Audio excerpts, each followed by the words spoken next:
naman ho ang ating donut. Ay, humiling na naman malditang Haponesang Batanggenya. May bagong menu daw. Ito ay Ichigo milk. gatas daw at saka strawberry.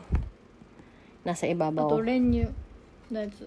At saka condensed milk. Wow. Para masarap. Akin na lang kalahati. Galit. At ito yung pondering ba to, anak? Pondering pero meron siyang ano to natikman ko na to kanina. May asukal. ビュルレ。 Ang sarap nito.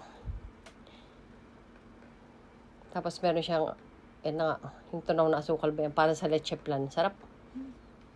Tapos ang flavor ay kamote. Oh, ay kamuta.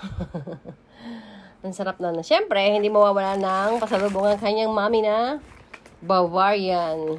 Pero dito sa Japan ay, ano nga tawag dito ba, anak? Custard cream.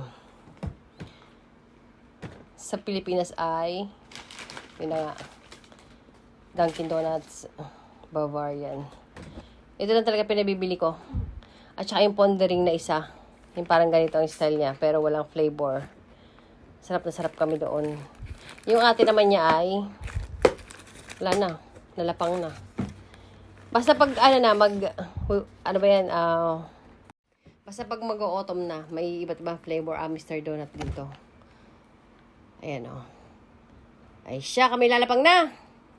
Bye!